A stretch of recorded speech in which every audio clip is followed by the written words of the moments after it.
Orient bell tiles studio से आप देख रहे हैं एबीपी न्यूज। नमस्कार, वेरी गुड मॉर्निंग। बहुत स्वागत है आपका। आप देख रहे हैं एबीपी न्यूज। मैं हूं आपके साथ दीपा बाफिला। सुबह के 6 बज गए हैं। वक्त है स्पेशल रिपोर्ट का और सबसे पहले बात करते हैं चैंपियंस की वतन वापसी की। हिंदुस्तान का परचम पूरी दुनिया में लहराने के बाद टीम इंडिया के धुरंधरों का देश लौटने का सिलसिला शुरू हो गया है और इस सिलसिले में सबसे पहले टीम इंडिया के कप्तान रोहित शर्मा सोमवार रात मुंबई पहुंचे। एयरपोर्ट पर रोहित शर्मा का भव्य स्वागत किया गया। फाइनल में 76 रन की मैच विनिंग पारी खेलकर प्लेयर ऑफ द मैच बने रोहित शर्मा की एक झलक पाने के लिए फैंस बेकरार दिखाई दिए। जवाब में रोहित ने भी भीड़ की ओर हाथ दिखाकर अभिवादन सभी का स्वीकार किया और फैंस को शुक्रिया कहा। अपनी गाड़ी में बैठकर घर निकल गए कप्तान रोहित शर्मा। ये एयरपोर्ट के बाहर की तस्वीरें आप देख रहे हैं और टीम इंडिया के ऑलराउंडर हार्दिक पांड्या भी मुंबई लौट आए हैं। चैंपियंस ट्रॉफी में गेंद और बल्ले दोनों से धमाल मचाने वाले हार्दिक को देखने के लिए, उनसे मिलने के लिए लोगों की भारी भीड़ एयरपोर्ट पर मौजूद थी और हार्दिक ने भी लोगों को उनका जो अभिवादन है वो स्वीकार किया, उनकी तरफ हाथ हिलाया। टीम इंडिया के खिलाड़ी अलग अलग जत्थों में देश लौट रहे हैं। ऑलराउंडर रविंद्र जडेजा भी दुबई से हिंदुस्तान वापस लौट आए हैं।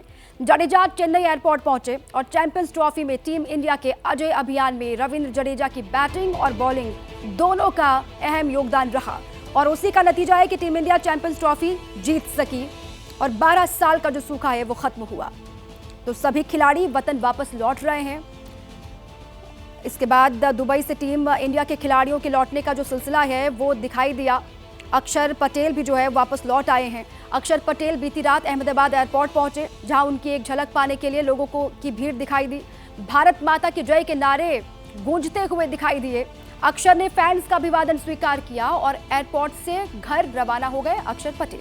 ये अहमदाबाद एयरपोर्ट की तस्वीर आपको हम दिखा रहे हैं। चैंपियंस हिंदुस्तान के वापस लौट आए हैं और अलग अलग हिस्सों से एयरपोर्ट की तस्वीरें सामने आई हैं। वो मुंबई हो, दिल्ली हो या फिर अहमदाबाद हो, चेन्नई हो। मुंबई एयरपोर्ट पर कप्तान रोहित शर्मा को देखने के लिए, उनको रिसीव करने के लिए, उनका वेलकम करने के लिए कितनी बड़ी संख्या में उनके फैंस मौजूद हैं, ये उसकी तस्वीर आप देख रहे हैं। सभी ने दिल खोलकर रोहित शर्मा का स्वागत किया, उनका अभिनंदन किया और साथ ही रोहित शर्मा ने भी सभी का अभिवादन स्वीकार किया और यहाँ से एयरपोर्ट से वो सीधे अपने घर रवाना हो गए। इसके अलावा चेन्नई से भी तस्वीरें सामने आई, जहां पर रविंद्र जडेजा पहुंचे और अहमदाबाद अक्षर पटेल गए। मुंबई में हार्दिक पांड्या भी पहुंचे और उनका भी जोरदार स्वागत किया गया।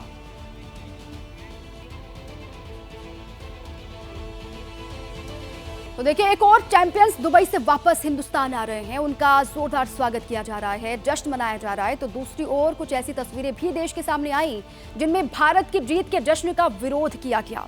हम बात कर रहे हैं मध्य प्रदेश में इंदौर के महू की, जहां बवाल हुआ, आगजनी भी हुई, पथराव किया गया, तोड़फोड़ हुई और अब उपद्रवियों के खिलाफ एक्शन हो रहा है। इंदौर के महू में हुई हिंसा पर अपडेट आप जान लीजिए। अब तक 2 एफआईआर वहां पर दर्ज की गई है, 13 गिरफ्तार किए गए हैं। कई आरोपियों पर एनएसए लगाने की तैयारी वहां पर सरकार की ओर से की जा रही है। लगातार सीसीटीवी फुटेज खंगाल रही है वहां पर पुलिस। कई और आरोपी हैं जिनका पकड़ में आना अभी बाकी है। तस्वीर नंबर 1, भारत की जीत पर जश्न मनाते लोग।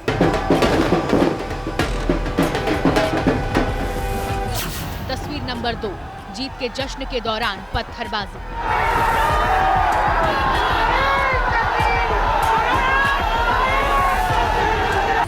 तस्वीर नंबर 3, दंगाइयों ने जलाई गाड़ियां।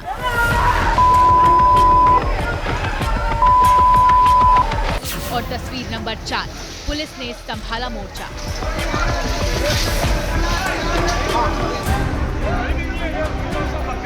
ये चारों तस्वीरें मध्य प्रदेश के महू की हैं। इंदौर से करीब 20 किलोमीटर की दूरी पर पड़ता है महू कस्बा।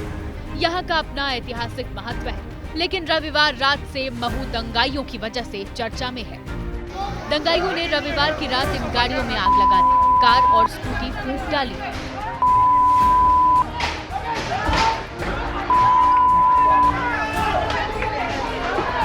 पुलिस वाले गैलन के पानी से आग बुझाते दिखे। लोगों ने मुर्दाबाद के नारे लगाए।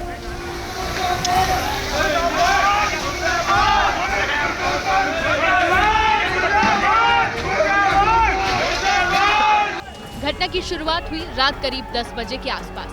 भारत और न्यूजीलैंड का मैच खत्म हुआ था। जीत के जश्न में लोग जुलूस निकालने सड़क पर उतरे थे।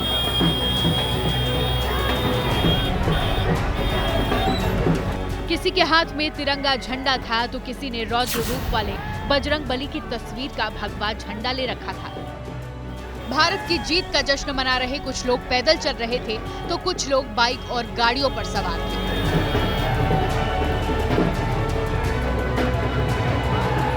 मुस्लिम पक्ष का आरोप है कि महू की जामा मस्जिद के पास जुलूस पहुंचा तो किसी ने भीड़ से मस्जिद में पटाखे फेंक दिए। तनातनी यहीं से शुरू हुई। नारेबाजी और हाथापाई ने हिंसा की शक्ल ले ली। तस्वीरों में आप देख सकते हैं कि मस्जिद से लोग तेजी में बाहर निकलते हैं, जुलूस में शामिल लोगों से उलझ जाते हैं। देखते ही देखते सड़क पर पत्थरबाजी शुरू हो जाती है।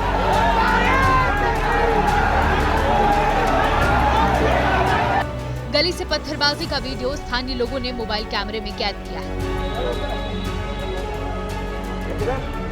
अब इस वीडियो को देखिए।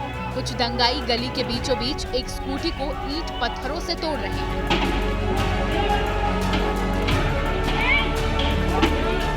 बवाल बढ़ा तो पुलिस पहुंची। उपद्रवी भाग खड़े हुए। मस्जिद के सामने की सड़क पर पत्थर ही पत्थर नजर आ रहे थे। रात को ही शहर काजी जाबिर अली ने कैमरे पर आकर दावा किया कि मस्जिद में सुतली बम फेंकने के बाद तनाव बढ़ा, जिसके बाद जश्न के जुलूस पर पत्थर फेंके गए। तरावी की नमाज चल रही थी, उसी बीच में जुलूस यहाँ से शोर शराबा करते हुए निकला। नमाज से फारिग होकर निकल ही रहे थे तो किसी ने बम अंदर की तरफ फेंका। सुतली बम था वो, और उससे पूरा धुआं उठा और पूरी सिचुएशन क्रिएट हो गई और सारे लोग पैनिक हो गए। इस तरह फिर वो बात बढ़ती चली गई। दंगे की यह खबर जंगल की आग की तरह फैली। शहर के कुछ और हिस्सों में उपद्रवियों ने बवाल मचाना शुरू कर दिया। इस वीडियो में आप नकाब वाले दंगाइयों को देख सकते हैं। चेहरा ढका हुआ है, ईंट पत्थर फेंककर घरों को नुकसान पहुंचा रहे हैं। पहचान छिपाने के लिए दंगाइयों ने अपना चेहरा नकाब से छिपा रखा। पुलिस पहुंची तो शहर में स्थिति को काबू में कर लिया, लेकिन आरोपों के तीर दोनों तरफ से दागे जाने लगे। खबर मिली तो स्थानीय बीजेपी विधायक उषा ठाकुर घटनास्थल पर पहुंची, लोगों से बात की, जानकारी जुटाई और दंगे का आरोप दूसरे पक्ष पर ठोक दिया। भारत के जश्न पर, जीतने के जश्न पर सब बच्चे यहाँ तिरंगा लेकर अपना जश्न मना रहे थे, रैली निकाल रहे थे। इसी बीच अल्पसंख्यक समाज के बस्तियों से भयंकर पथराव, और ये सुनियोजित षड्यंत्र था। ये बहुत ही देशद्रोही और घृणित मानसिकता है कि भारत के जश्न में जहाँ का अन्न जल खा रहे हो, रह रहे हो, उसकी जीत से तुमको तकलीफ है। दोनों पक्ष के अपने अपने दावे हैं। मुस्लिम पक्ष कह रहा है कि मस्जिद के सामने जुलूस क्यों निकाला गया। हिंदू पक्ष का कहना है कि जिस रास्ते से जुलूस निकल रहा था उसे बाइक लगाकर रोक दिया गया, जिससे रास्ता बदला गया। मुस्लिम पक्ष कह रहा है कि सुतली बम फेंकने से माहौल बिगड़ा। हिंदू पक्ष सुतली बम के आरोप को गलत बता रहा है। समझ में ही नहीं आ रहा है कि ये जुलूस आखिर निकला कैसे, और दूसरी बात इस रूट से कैसे निकला। इन लोगों ने परमिशन ली थी, क्या बिना परमिशन के निकलता? और दूसरी बात यह है कि अगर परमिशन ली थी तो कितनी गाड़ियों की, कितने लोगों की, किस तरह की सिचुएशन में परमिशन दी गई थी। सवाल तो ये कि रविवार को निकाला गया जुलूस न तो धार्मिक जुलूस था, न ही जातिवादी। जुलूस देशभक्ति का था। भारत की जीत में जुनूनी नौजवान जश्न मना रहे थे। ऐसे में परमिशन का सवाल कहां से आया? सवाल तो ये कि क्या महू में हिंसा की ये प्लानिंग पहले से की गई? दंगाइयों के साथ में अचानक से इतने पत्थर आए कहां से? फिलहाल स्थिति काबू में है। कुछ लोगों को पुलिस ने गिरफ्तार किया है। दंगा फैलाने वालों की जांच की जा रही है। और इस बीच महू हिंसा को लेकर दर्ज एफआईआर में बड़े खुलासे हुए हैं। बड़ी खबर आपको हम बता दें, महू हिंसा की एफआईआर में बड़ा खुलासा हुआ। हमला करने की पहले से प्लानिंग थी। उपद्रवियों को लेकर एफआईआर में यह खुलासा हुआ कि पहले से ईंट और पत्थर वहां पर जुटाए गए थे, इकट्ठा करके रखे गए थे, और ये सारे दावे एफआईआर में शिकायतकर्ता की ओर से किए गए हैं, जिन्हें एफआईआर में शामिल करके आरोपियों के खिलाफ अब कार्रवाई हो रही है।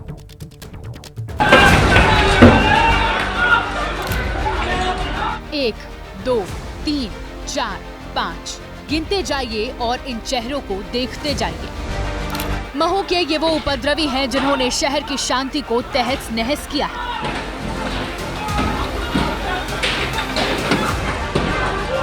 भारत की जीत के जुलूस के बाद पत्ती बाजार इलाके में इन दंगाइयों ने चेहरे पर नकाब लगाकर उपद्रव किया।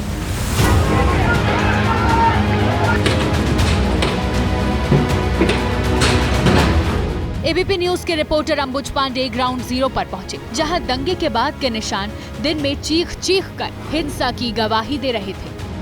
देख सकते हैं किस तरीके से गाड़ियां टूटी हुई हैं। अपने आप में ये टूटी हुई कार क्या कहानी रही होगी ये बयां कर रही है। इसके अंदर मैं चाहता हूं कि एक बार दिखाएं कि किस तरीके से यहाँ पर बड़े बड़े पत्थर पड़े हुए हैं इस गाड़ी के अंदर। ये देखिए, और ये देखिए किस तरीके से इतनी बड़ी ईंट, ये बहुत तमाम पत्थर इसके अंदर पड़े हुए हैं। इस तरीके से इसको टारगेट किया गया।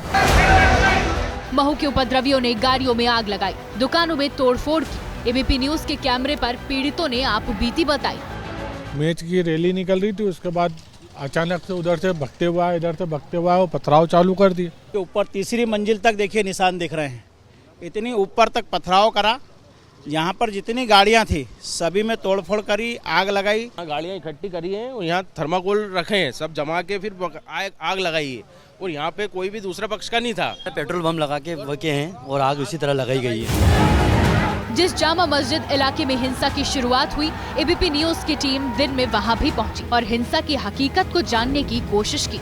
ये तो यहाँ पर ही वो घटना हुई थी और ये यही सेंसिटिव इलाका था जहाँ से इस घटना की शुरुआत हुई। और कहा जा रहा है कि एक दूसरे पर दोनों पक्ष आरोप लगा रहे हैं, लेकिन पुलिस का भी ये दावा है कि फ़िलहाल हालात सामान्य हैं, पर एहतियातन वो यहाँ पर तैनात हैं। हिंसा के बाद बीजेपी के सांसद और विधायक कह रहे हैं कि दोषियों को बख्शा नहीं जाएगा। भारत जीतता है तो उसकी आतिशबाजी से नफरत क्यों करते हो? और अगर तुम्हें इन पटाखों से नफरत है तो डॉक्टर मोहन यादव की सरकार के डंडे के पटाखे खाने पड़ेंगे। अब पुलिस रविवार की रात के दंगाइयों के चेहरों को पहचानने की कोशिश कर रही है। पता लगाने में जुटी है कि उपद्रवियों के हाथ में इतने पत्थर अचानक कहां से आए। सीसीटीवी से पहचान की जा रही है। अराउंड 13 लोगों को अरेस्ट कर लिया गया है और बाकी लोगों को भी पुलिस चेक कर रही है। सीसीटीवी फुटेजेस पुलिस के पास उपलब्ध हैं, उन लोगों को चेक कर रही है कौन लोगों ने कल शांति भंग करने की कोशिश की है और उन पर पुलिस सख्त कार्रवाई करेगी। पुलिस ने हिंसा के आरोप में दर्जन भर उपद्रवियों को गिरफ्तार किया है। कुछ लोगों के खिलाफ रासुका लगाए जाने की तैयारी है। हिंसा के विरोध में हिंदू संगठनों ने महू बंद रखा।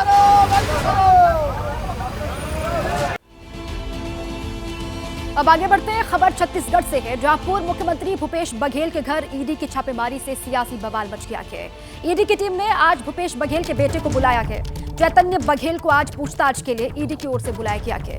कल ईडी की टीम ने शराब घोटाले में 12 घंटे तक छापेमारी की थी और 33 लाख रुपए, कई दस्तावेज जब्त किए गए हैं। इस बीच छत्तीसगढ़ में आज ईडी के खिलाफ कांग्रेस प्रदर्शन करेगी। आज पूरे छत्तीसगढ़ में ईडी का पुतला फूकेगी कांग्रेस पार्टी।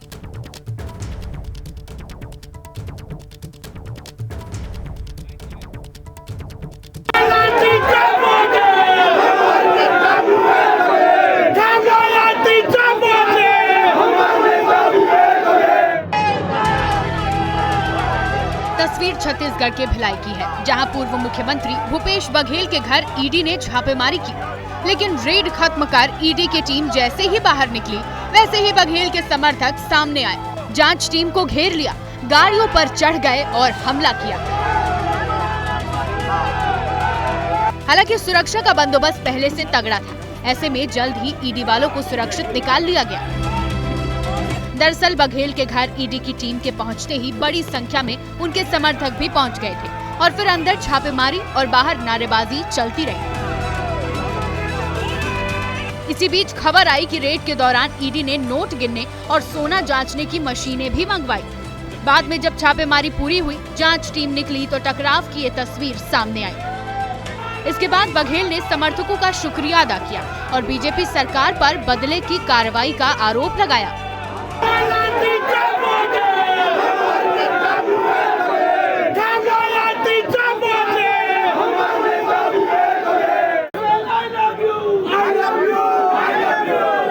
लगा के बदनाम करना, फंसाना, प्रताड़ित करना, अपमानित करना, इनका ये धंधा है। जानकारी के मुताबिक बघेल के कार्यक्रम में छत्तीसगढ़ में शराब घोटाला हुआ। इसकी जांच लंबे समय से चल रही है। इसी सिलसिले में उनके घर छापेमारी की गई है। समय से ईडी जांच कर रही है। जांच के प्रक्रम में उन्हें कोई तथ्य मिला होगा, साक्ष्य मिला होगा, उसके आधार पर ईडी ने ये जांच की कार्यवाही की है। और यदि आपकी कोई भूमिका नहीं है तो डरने और घबराने की तो कोई बात होनी नहीं चाहिए। हालांकि कांग्रेस का आरोप है कि संसद सत्र से ध्यान बटाने के लिए ये कार्रवाई हुई है, जबकि सरकार का कहना है कि बघेल का भ्रष्टाचार से नाता पुराना है। ऐसे में ईडी का एक्शन कोई नया नहीं है। होली और जुमे का विवाद अब यूपी की सरहद लांघकर जो है वो आगे बढ़ रहा है। एक और होली के रंगों से भरी तस्वीरें सामने आ रही हैं, लेकिन दूसरी ओर विवाद भी चल रहा है। होली के त्योहार पर सियासी रंग चढ़ा हुआ है। होली और जुमे का विवाद अब यूपी की सरहदों से आगे बढ़कर बिहार तक जा पहुंचा है। यूपी के संभल के सीओ अनुज चौधरी ने 52 जुमा बनाम एक होली का बयान दिया था, तो अब बिहार में बीजेपी विधायक ने भी कुछ ऐसा ही सुनाया है। जवाब में विपक्ष भी शब्दों की मर्यादा लांघ गया। सवाल यह है कि होली की मस्ती में सस्ती बयानबाजी आखिर क्यों? बाहर इसलिए नहीं निकले कि 52 जुम्मा होता है मुस्लिम बंधुओं का, और उसी दिन होली भी है। अगर कुछ रंग उंग पड़ जाता है धोखा से भी तो बड़ा बवाल हो जाता है। अगर बड़ा दिल हो तो बाहर निकलें, अगर रंग अबीर लग भी जाए तो कोई बात नहीं तो अपने घर में ही वो अपनी धार्मिक अनुष्ठान करें और हिंदुओं को करने दें, उत्साह और उमंग से होली मनाने दें। इसे ही कहते हैं होली के रंग में सियासी भंग, जो पहले यूपी के संभल में खाकी वाले साहेब ने डालने की कोशिश की, और अब कुछ ऐसा ही काम बिहार में खादी वाले नेताजी ने किया है। इस पर चुनावी साल में बवाल मचना लाजमी था। ऐसे में तेजस्वी यादव दांव में आ गए और बचौल के बाप दादा तक चले गए। कौन बचौल या उनके पिताजी के बाप का राज है क्या? ये है कौन बचौल? कैसे इस तरह का बयान दे सकता है? और सरकार के मुख्यमंत्री कहाँ हैं? अचेत अवस्था में है। जनसुराज के प्रशांत किशोर भी तेजस्वी के सुर से सुर मिलाते नजर आए। बीजेपी के विधायक का बाप का राज है कि बीजेपी के विधायक कहेंगे तब लोग निकलेगा, नहीं निकलेगा। मतलब बीजेपी के विधायक यहाँ के क्या हैं? जागीरदार हैं। होली पर मुसलमान घर से न निकले, बीजेपी विधायक बचौल के इस बयान पर जेडीयू ने भी बीच की लकीर पकड़ी और भाईचारे का पैगाम दिया। जुमा की नमाज की अदायगी मस्जिद में ही होती है और इस पर कोई रोक टोक नहीं कर सकता है। रही सवाल कि कोई भी त्यौहार होता है, होली हो, ईद हो, एक भाईचारा का मैसेज देता है। भाईचारा बना के चले, दोनों लोग बचे, नमाज भी पढ़ेंगे मस्जिद में और होली का त्यौहार ही मनाया जाएगा और प्रशासन मेरी मुस्तैद रहेगी। होली मिलने और मिलाने का त्योहार है, फिर भी न जाने क्यों कुछ लोग जोड़ने वाले त्योहार पर तोड़ने वाले बयान दे रहे हैं। रंगों के इस त्योहार को बदरंग करने में जुटे हैं। अब बात बिहार की। लोग अक्सर पूछते हैं बिहार में काबा, तो इन दिनों कहा जा सकता है कि बिहार में बाबा बागेश्वर के माहौल बा। 5 दिनों में उन्होंने अपनी कथा के जरिए माहौल जबरदस्त बना दिया कि बिहार में। आलम यह है कि विपक्ष उन्हें बीजेपी का मोहरा बता रहा है। आरजेडी की ओर से तो उनकी गिरफ्तारी की मांग तक हो रही है, लेकिन बाबा का कहना है वो किसी के मोहरे नहीं बल्कि सिर्फ हिंदुत्व के चेहरे हैं।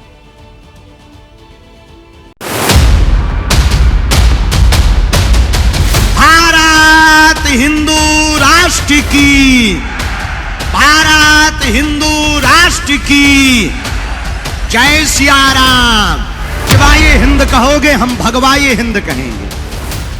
तुम देश को तोड़ने की बात करोगे तो हम भारत के हिंदुओं को जोड़ने की बात करेंगे।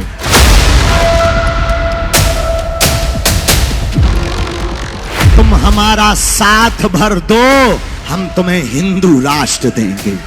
हम हिंदू मुसलमान नहीं करते, हम भैया मुसलमानों के खिलाफ नहीं हैं, हम तो केवल हिंदू हिंदू करते हैं। जब तक भारत हिंदू राष्ट्र नहीं बन जाएगा तब तक न रुकेंगे, न झुकेंगे, न मुड़ेंगे, भारत को हिंदू राष्ट्र बना करके ही रहेंगे। अरे बिहार वालों, जाग जाओ, छुआछूत की, जात पात की करो विदाई।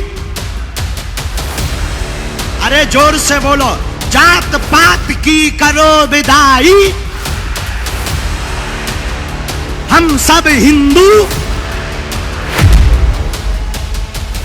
बागेश्वर धाम वाले आचार्य धीरेन्द्र कृष्ण शास्त्री की जुबान पर हिंदू इन दिनों बिहार की राजनीति का केंद्र बिंदु है। और जब 1947 में भारत एक मजहब के नाम पर भारत के टुकड़े कर दिए, पाकिस्तान बना दिया, तो अब इस देश को हिंदू राष्ट्र क्यों ना घोषित किया जाए। हमने ही अपनी बात रखी है और जो पूर्ण तथ्यात्मक है। हम पदयात्रा फिर से करने वाले हैं, एक यूपी में करेंगे फिर बिहार में करेंगे। विपक्ष को लग रहा है कि बाबा के हिंदू नाम से बीजेपी का काम बन सकता है। ऐसे में पहले छोटे मोटे नेताओं ने बाबा की गिरफ्तारी की मांग की और अब तो आरजेडी का प्रथम परिवार भी खुलकर सामने आ गया है। प्रधानमंत्री का हिम्मत है, माननीय प्रधानमंत्री का हिम्मत है तो बिहार से देश भर से मुसलमानों को भगाने का काम करेंगे, राज कहीं बनाने का काम करेंगे। राबड़ी ने कैमरे पर बोला तो बेटी रोहिणी आचार्य ने सोशल मीडिया के जरिए बाबा पर हल्ला बोला। इसी लाइन पर पप्पू यादव भी हैं, जो सांसद तो निर्दलीय हैं, लेकिन कांग्रेस के करीबी हैं। एक बाबा की ये मार्केटिंग करते हैं, जो फ्रॉड नाम की, मतलब उतना बड़ा फ्रॉड बाबा, इनके टुच्चे बाबा लोग हैं, ये लोग फ्रॉड नटवर लाल हैं, को भी बिहार घुमा रहे हैं।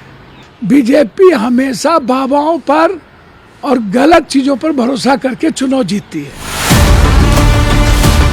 इस पर बीजेपी ने भी तीखा जवाब दिया। इन नेताओं को वोट बैंक का भूखा और सनातन विरोधी बताया। एक ही थैली के चट्टे बट्टे हैं पप्पू यादव भी और आरजेडी भी, एक ही मानसिकता के हैं, दोनों एक ही वोट बैंक के लिए लड़ रहे हैं।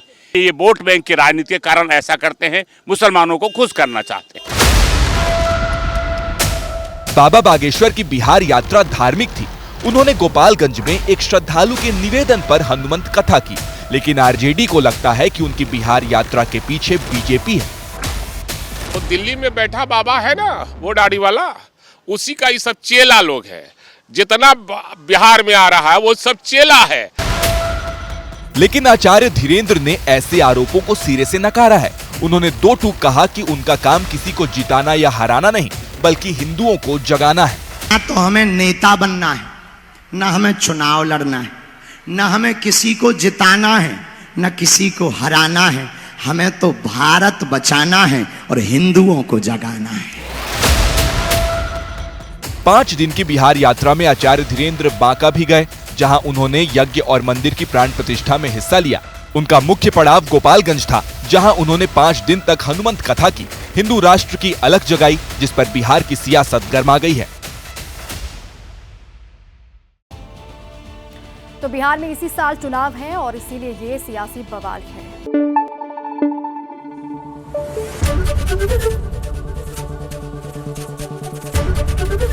एबीपी न्यूज आपको रखे आगे।